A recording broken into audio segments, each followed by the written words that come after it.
يا من تعلق قلبه بالمسجد ويتوق شوقا للصلاة بموعدي.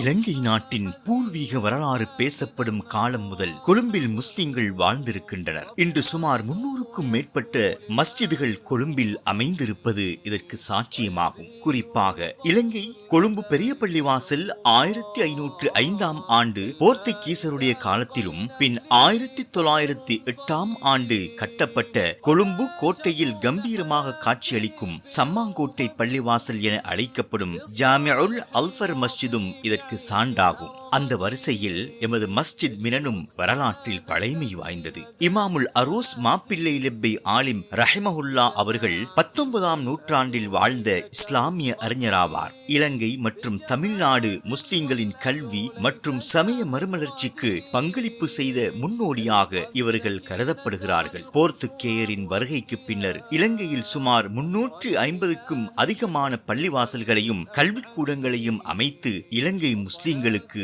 மிக பெரும் சேவைகளை செய்தார்கள். அப்பள்ளிவாசல்களில் பிரதான ஒரு மஸ்ஜிதாகவே எமது மினல் மஸ்ஜித் விளங்குகிறது. குரேஷானி மௌலானா ஒழுங்கையில் வசித்து வந்த ஜனாப் மன்சூர் நானா அவர்களின் உம்மம்மாவினால் வழங்கப்பட்ட காணியில் 1884ஆம் ஆண்டு இமாமுல் அரூஸ் மாப்பிள்ளை லெப்பை ஆலிம் அவர்களால் கட்டப்பட்ட பள்ளிவாசலே எமது மினல் பள்ளிவாசல் ஆகும். 135 ஆண்டுகளுக்குள் பல தடவைகள் இம்மஸ்ஜித் முன்னைய நாள் நிர்வாகிகள் தனவந்தர்களால் புதுப்பிக்கப்பட்டு வந்துள்ளது. அல்ஹம்துலில்லாஹ், அல்லாஹு தாலா அவர்களின் சேவைகளை ஏற்றுக்கொண்டு மறுமை வாழ்வை செழிப்பாக்கி வைப்பானாக.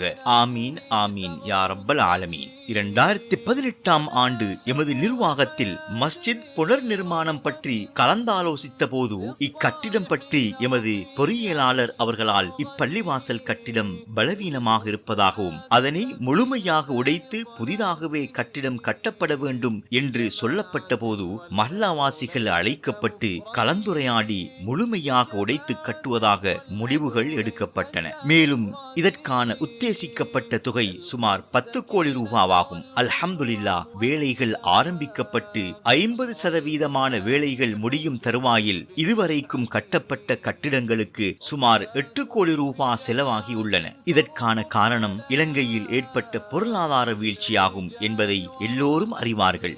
மேலும் இதுவரையிலுள்ள கணக்கு பதிவுகளும் தெளிவாகவும் பூர்த்தியாகவும் உள்ளன.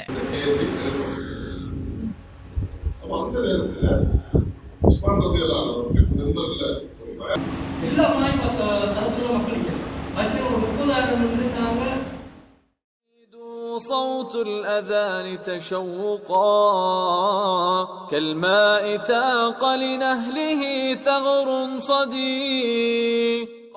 பின்பு புதிய கட்டிடத்துடன் மிகுதி பழைய பள்ளியை சேர்த்து கட்டுவதா அல்லது பழையதை உடைத்து புதிதாகவே கட்டுவதா என்ற விடயம் பற்றிய ஃபீசிபிலிட்டி ஸ்டடி செயலாக்க ஆய்வு சுமார் 6 மாதங்கள் நடைபெற்றன. அத்துடன் இது பற்றி துறை சார்ந்த மஹல்லா வாசிகளுடனும் கலந்தாலோசிக்கப்பட்டது. பின்பு அனைவருடைய ஆலோசனைகளின் அடிப்படையில் ஆரம்பத்தில் ஆலோசனை செய்யப்பட்டபடியே முழுமையாக உடைத்து வேலை திட்டத்தை பூர்த்தி செய்வோம் என முடிவுகள் எடுக்கப்பட்டன.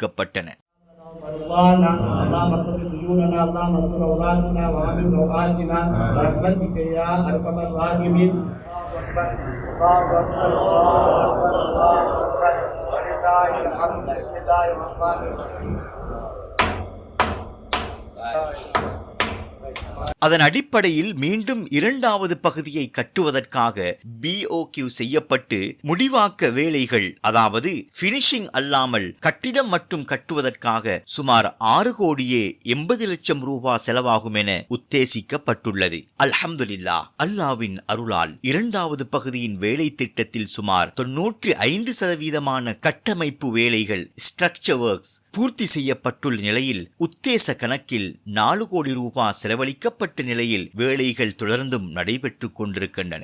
மேலும் கட்டமைப்பு வேலைகளில் இன்னும் 5% வேலைகளும் பூச்சி வேலைகள், tiles, air condition, solar panel, வேலைகள் மட்டுமே மிகுதியாக உள்ளன. அல்ஹம்துலில்லாஹ், மேற்படி வேலைகளுக்கு 90% நிதி எமது மஹல்லா வாசிகளான உங்களினது தாராள பங்களிப்பால் பெறப்பட்டது. இதற்கான கூலிகளை அல்லாஹ் இருலகிலும் உங்களுக்கு தந்துதவ வேண்டும் என வல்ல அல்லாஹ்வை வேண்டுகிறோம். அத்துடன் மீதமுள்ள வேலைகளின் கிட்டத்தட்ட அரைவாசி தொகை கையிருப்பில் இருக்கும் நிலையில் மிகுதி தொகையான சுமார் 4 கோடி ரூபாய் உங்களிடமிருந்தே எதிர்பார்க்கின்றோம். அல்லாஹ்வுக்காக வேண்டி பள்ளிவாசல் ஒன்று யாராவது கட்டினால் அது போன்ற ஒன்றை சுவர்க்கத்தில் அவருக்காக அல்லாஹ் கட்டுகிறான் என நபி ஸல்லல்லாஹு அலைஹி வஸல்லம் அவர்கள் கூறினார்கள். எனவே இப்படியான நன்மைகளை நாம் அடைந்து கொள்ள இது ஒரு நல்ல சந்தர்ப்பமாகும். கரம் கொடுப்போம், கரை சேருவோம். அல்லாஹ் நம் அனைவரையும் பொருந்திக் கொள்வானாக.